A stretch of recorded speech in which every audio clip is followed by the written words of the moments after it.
Ya, assalamualaikum warahmatullahi wabarakatuh.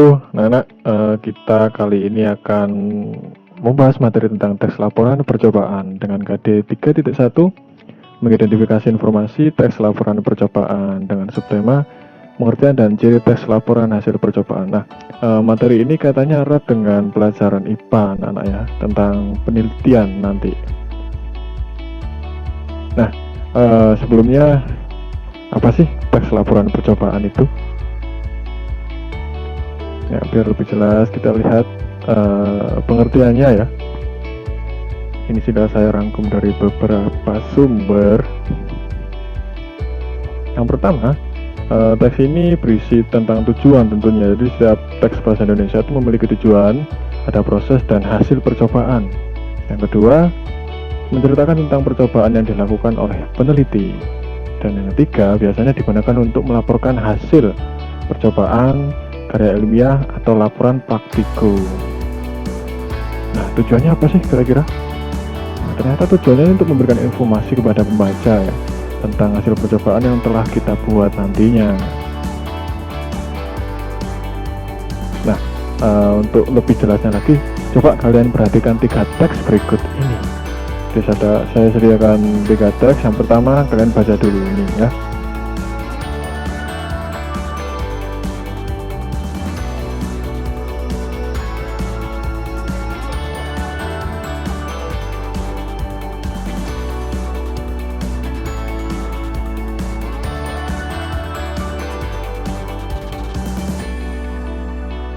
Nah, sekarang lanjut ke teks yang kedua, tetap sama. Objeknya adalah sepeda.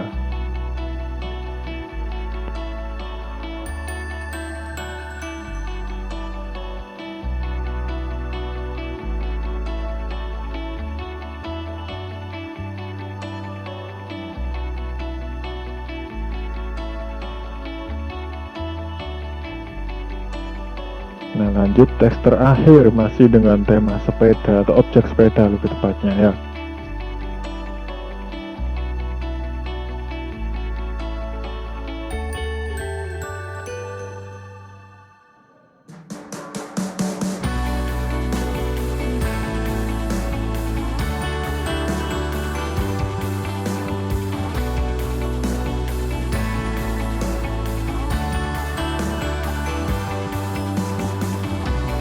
Nah, sudah kalian baca ya. Ada teks 1, teks 2, dan teks 3. Kira-kira ini termasuk teks apa? Ketiga teks ini jenisnya berbeda-beda meskipun dengan objek yang sama, yakni sepeda. Nah, kalian tebak dulu kira-kira teks 1 itu teks apa, teks 2 itu teks apa, dan teks 3 itu jenisnya teks apa. Nah, sudah ya. Kita koreksi bareng-bareng ya, manakah yang termasuk teks laporan kira-kira menurut kalian dari ketiga ini. Kita lihat teks yang pertama, jawabannya. Nah, di sini ada teks sepedaku, termasuk sepeda ontel jengki yang tidak memiliki batangan, besi, berbentuk pipa, dan lain sebagainya. Nah, dilihat dari penggunaan katanya ya, di sini mengacu pada penggunaan sudut pandang orang pertama dengan kata ganti aku di situ ya, sepedaku. Nah, kira-kira termasuk teks apa? Ini mudah nih, ada di kelas 7. Ya, benar, ini adalah teks deskripsi. Lanjut ke teks yang kedua. Di sini menjelaskan ada fixed gear adalah gigi kaku yang menggerakkan sebuah sepeda ataupun kendaraan lain dan merupakan bagian disebut driver train. Nah, di sini kan ada proses ya anak-anak ya. Kira-kira teks apa ini? Ada di materi kelas 8 ini. Ya, teks eksplanasi ya anak-anak ya. Jadi di sini teks eksplanasi karena menjelaskan tentang bagaimana terjadinya proses di sini. Ada proses fixed gear itu tadi ya. Yang ketiga terakhir, ini adalah teks laporan, tepat sekali. Di sini dijelaskan tentang sepeda, pengertiannya sepeda, terus jenisnya sepeda, terus ada lagi mereknya sepeda itu apa. Teks laporan. Nah, perlu diingat bahwa teks laporan ini bukan teks laporan hasil percobaan. Nah, kok bisa bukan teks laporan hasil percobaan? Nah, yuk kita, ini ada teks laporan, lebih tepatnya adalah teks laporan hasil observasi, ya, dari sama-sama dari hasil pengamatan juga teks ini. Jadi ketika kalian membuat teks laporan hasil observasi ini sama, pertama harus mengamati dulu, harus melakukan riset dulu di sini, menggali informasi, baru kita tuangkan dalam teks. Jadilah teks laporan ini, laporan hasil observasi. Lalu apa bedanya kira-kira dengan teks laporan hasil percobaan? Nah, apa bedanya? Nah, kita simpulkan anak-anak ya, kalau teks laporan hasil observasi ini hanya mengamati objek, lalu ditulis dalam bentuk laporan tanpa ada proses eksperimen. Nah, ini kalian garis bawahi, tanpa ada proses eksperimen. Kalau teks percobaan, ini ada eksperimen atau percobaan yang dilakukan. Nah, jadi kata kuncinya ada di eksperimen ini tadi, ada percobaan. Nah, kita perhatikan, kalian cermati teks berikut ini. Ya, di sini ada teks membuat baterai alami dari kentang. Nah, kalian perhatikan di sini. Di sini ada tujuannya, ada alat dan bahan, terus ada langkah-langkah, hasil percobaan dan kesimpulan. Kalian baca dulu.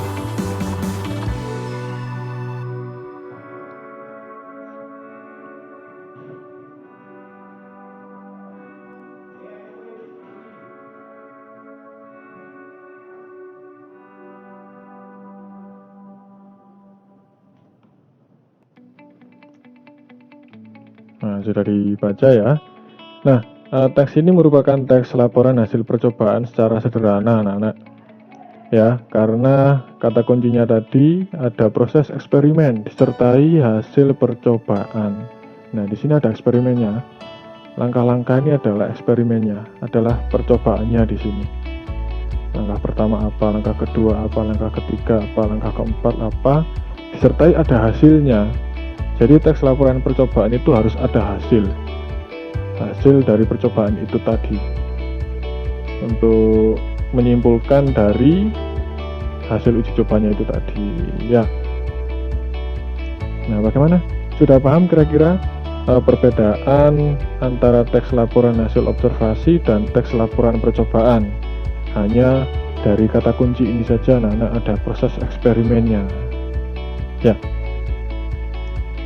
Lalu untuk membedakan biar kalian lebih paham lagi, saya sediakan ada teks, ciri-ciri sekarang ya, kita masuk ke ciri-cirinya teks laporan hasil percobaan. Nah, kita lihat yang pertama, tentunya untuk melaporkan hasil percobaan. Yang kedua, percobaan ilmiah ini dilakukan guna menguji sesuatu. Jadi nanti ada tahapnya, tahap pertama apa setelah diuji, tahap kedua apa setelah diuji, tahap ketiga apa setelah diuji, dan seterusnya. Lalu yang ketiga diawali dengan memaparkan tujuan.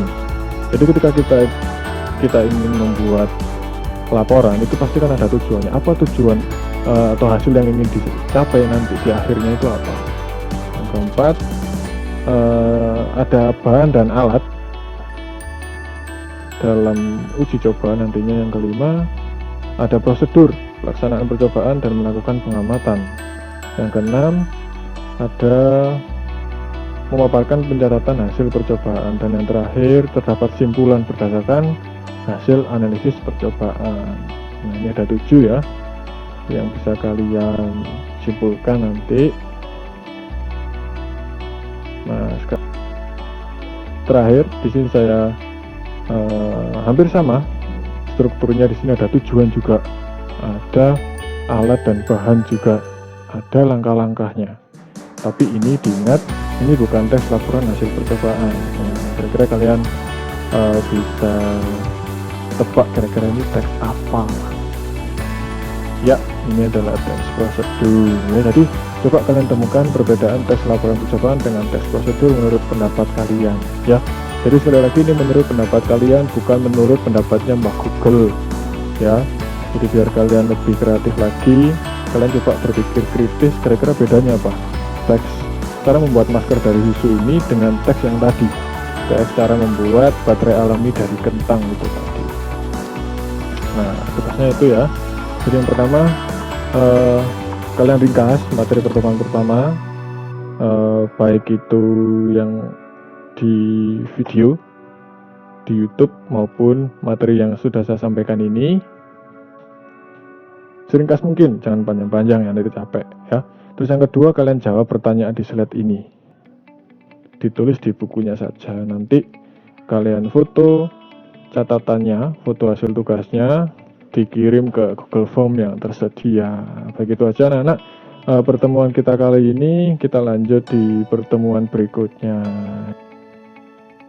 Sampai jumpa di pertemuan berikutnya. Tetap semangat, tetap belajar di rumah. Wassalamualaikum warahmatullahi wabarakatuh.